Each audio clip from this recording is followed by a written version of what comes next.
Welcome to morning మన్నా. నేటి వాక్య దర్శనం కొరకు కీర్తన గ్రంథం 72వ సంకీర్తన 18వ చరణం. దేవుడైన యెహోవా ఇశ్రాయేలు యొక్క దేవుడు స్తుతింపబడునుగాక, ఆయన మాత్రమే ఆశ్చర్యకార్యములు చేయువాడు.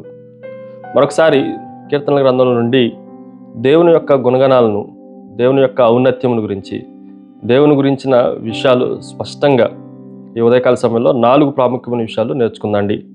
Number 1, exaltation. దేవుని ఔన్నత్యము, దేవుడు ఉన్నతుడు అన్న విషయాన్ని మనం జాగ్రత్తగా ఆలోచన చేయాలి. ఇశ్రాయేలు యొక్క దేవుడు స్తుతింపబడునుగాక అన్న మాట రాయబడతా వచ్చింది. దేవుణ్ణి మనం స్తుతించే వారంగా, ఆరాధించే వారంగా, ఘనపరిచే వారంగా, ఆయన యొక్క ఉన్నతమైన స్థితిని బట్టి ప్రభువుని ఉన్నతంగా ఆరాధించే వారంగా, ఆయనను మాత్రమే ఎగ్జాల్టేషన్ చేసే వారంగా మనం ఉండాలి. పంటలు పండినప్పుడు రైతులు చిందులు వేసినట్లుగా, పాటలు పాడుతూ నృత్యం చేసినట్లుగా మనం కూడా దేవుని ఎదుట ఆయన ఉన్నతమైన స్థితిని బట్టి అల్పులైన మనము దేవుణ్ణి ఆరాధించబద్దులమై ఉన్నాము. ఈ సత్యాన్ని మనం గ్రహించాలి. Number 2, exclusive. విశిష్టమైన, ప్రత్యేకమైన, ఆయన మాత్రమే అన్న మాట మనకు కనిపిస్తూ ఉంది. భూమి మీద అందరూ, అన్ని దేవుళ్ళు, అన్ని రకాలైన మానవ నిర్మితమైన దేవుళ్ళు, వారు దేవుళ్ళుగా పరిగణించబడటానికి అవకాశం లేదు. కేవలము యెహోవా మాత్రమే, కేవలము ఇజ్రాయేలు యొక్క దేవుడు మాత్రమే దేవుడు అన్న సత్యాన్ని మనం జాగ్రత్తగా గ్రహించాలి. భూమి మీదకి కావలసిన వెలుగుని, వెలుతురిని, సూర్యరశ్మిని అందించే సూర్యుడు ఓన్లీ ఎక్స్క్లూజివ్లు ఒక్కడు మాత్రమే. అంతేగాని 100 సూర్యుళ్ళు మనకి లేనే లేరు. అలాగే మన జీవనానికి, మన జీవితానికి కావలసిన వాటిలన్నిటినీ సమకూర్చే నీతి సూర్యుడు ఒక్కడే అన్న సత్యాన్ని మనం ప్రత్యేకంగా జ్ఞాపకం ఉంచుకోవాలి. 3వ విషయాన్ని మీకు జ్ఞాపకం చేస్తాను.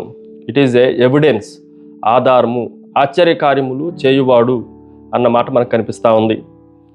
దేవుడు ఆయన మాత్రమే స్తుతించడానికి, గణపరచడానికి, ఆయనే దేవుడు అనటానికి ఏమన్నా రుజువులు ఉన్నాయా అంటే, దేవుడు చేసిన ఆశ్చర్య కార్యాలన్నింటినీ మనం ప్రత్యేకంగా గమనించవచ్చు. నక్షత్రములే కానీ, సృష్టే కానీ, నదులే కానీ, పిల్లలను జన్మించటమే కానీ, ఎర్ర సముద్రము 2 పాయలుగా అవటమే కానీ, బైబిల్లో ఉన్న వాటిలన్నింటినీ కూడా మనం పరిశీలన చేసిన, బైబిల్ వెలుపల ఉన్న వాటిని పరిశీలన చేసిన, ఆయన ఆశ్చర్య కార్యములను బట్టి, ఆయన చేసిన పనులన్నిటిని బట్టి ఆయన స్తుతించడానికి, ఆరాధించడానికి దేవుడు అన్న సత్యాన్ని మనం గ్రహించడానికి సరిపోతాయి. చివరగా 4వ విషయం, ఎటర్నల్, శాశ్వతమైనది. ఈ మాటను కూడా మనం జాగ్రత్తగా ఆలోచన చేస్తే, దేవుని కార్యాలన్నీ, దేవుడు అనేవాడు 1 రోజు ఉండి 2 రోజులు ఉండి వెళ్ళిపోయేవాడు కాదు. ఆయన నిన్న, నేడు, నిరంతరము ఏకరీతిగా ఉండేవాడు, శాశ్వతమైన వాడు. ఎవరు ఎవరి చేత బంధింపబడలేరు, కొనిపోబట్టానికి, కోల్పోబట్టానికి కూడా అవకాశం లేదు. నిత్యుడైన దేవుడు అన్న సత్యాన్ని మనం గ్రహించాలి. తరతరాలకి ఆయనే దేవుడు అన్న సత్యాన్ని కూడా మనం ఈ ఉదయకాల సమయంలో గ్రహించాలి. ప్రార్థన. సకలాశీర్వాదములకు కారణభూతుడవు తండ్రి, మరొకసారి మమ్మల్ని నీ కుమారులుగా, కుమార్తెలుగా అంగీకరించినందుకే మీరంత గొప్ప దేవుడువో, మిమ్మల్ని స్తుతించడానికి, ఆరాధించడానికి అల్పులైన మా స్తుతులపైన మీరు ఆసీనుడైనందుకు మిమ్మల్ని గణపరుస్తూ యేసు నామమున అడిగి వేడుకొంచున్నాం తండ్రి. ఆమెన్.